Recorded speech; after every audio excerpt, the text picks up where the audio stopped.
Hello दोस्तों, तो एक बार फिर से स्वागत है आपका मेरे वीडियो में। और आज मैं आपको म्यूचुअल फंड पोर्टफोलियो नहीं बल्कि अपना एनपीएस पोर्टफोलियो दिखाने जा रहा हूँ।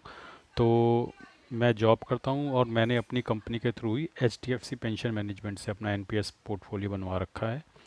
पोर्टफोलियो बनवा रखा है इन द सेंस मेरा वहाँ खुलवा रखा है और वो मेरे बिहाफ पे इन्वेस्ट करते हैं।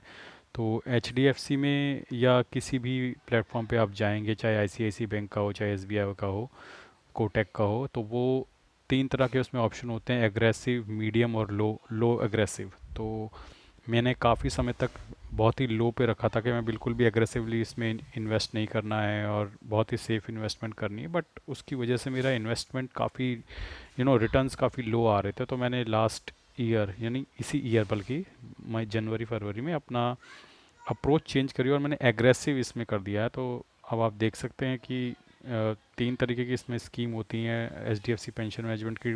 स्कीम 1, 2, 3, जिसमें 51% स्कीम 1 में है, 16% स्कीम 2 में है और 33% स्कीम 3 में है। तो मेरी टोटल जो वैल्यू है एनपीएस में पैसा 5,29,412 रुपये है। आज तक मैंने टोटल 34 कंट्रीब्यूशंस अपने एनपीएस अकाउंट में करी हैं और जो मैंने अपनी तरफ से पैसा डाला है वो 4,22,351 रुपये है। यानी कि 4,22,351 रुपये मैंने डाला है, मेरे सैलरी से कटा है और या फिर मैंने एडिशनल कंट्रीब्यूशन किया है। और मेरा जो रिटर्न है वो 1,07,060 रुपये है।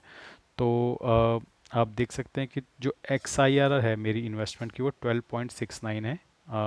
तो ये एक डिसेंट एक्स आई आर है, लेकिन अभी ये शुरू हुआ है क्योंकि मैंने पहले लो रिस्क प्रोफाइल में डाल रखा था अपने एनपीएस को, बट इस साल से मैंने उसे एग्रेसिव किया है। तो मुझे उम्मीद है कि 15% से 16% का एक्स आई आर मुझे दे देगा। एनपीएस में बहुत ज़्यादा नहीं मिलता है, एनपीएस आपके बेसिकली रिटायरमेंट फंड है, लेकिन इसमें भी आप थोड़ा सा एग्रेसिव तो हो ही सकते हैं। तो आई एम एक्सपेक्टिंग कि मैं 15-16% एक्स आई आर यहाँ पर भी जनरेट कर लूँगा एनपीएस में।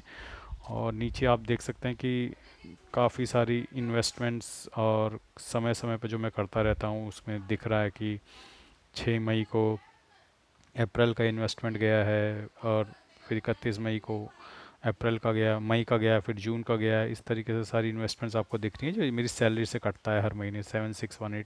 और ये जो वॉलंटरी कंट्रीब्यूशन है 50,000, ये मैंने खुद अपनी तरफ से किया है क्योंकि इस पे भी टैक्स एग्जेम्पशन मिलता है। तो जब बेनिफिट होता है वो एनपीएस का ये होता है कि आपको रिटर्न तो मिलते ही हैं, प्लस 2 लाख का एग्जेम्पशन भी मिलता है। तो मान लीजिए जैसे मैं 30% टैक्स ब्रैकेट में आता हूँ। तो अब मैं 30% टैक्स ब्रैकेट में आता हूँ, तो ये 2 लाख रुपए जो मैं यहाँ पे इन्वेस्ट कर देता हूँ, इस पर मुझे 30% टैक्स भी बचता है और ये 12% रिटर्न भी मिल रहा था। तो अगर आप कैलकुलेट करें तो मुझे 42% रिटर्न मिलता है जो मैं यहाँ पे इन्वेस्ट करता हूँ, क्योंकि मुझे 12% यहाँ से मिलता है प्लस 30% मेरा टैक्स भी बचता है।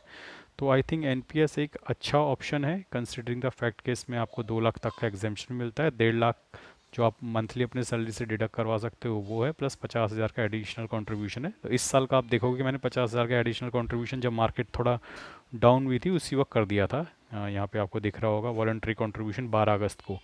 मार्केट थोड़ा डाउन थी उस वक्त, तो मैंने सोचा बाद में करने से अच्छा इसी वक्त कर दिया जाए, तो मैंने इसी वक्त 50,000 का एडिशनल कंट्रीब्यूशन भी कर दिया था।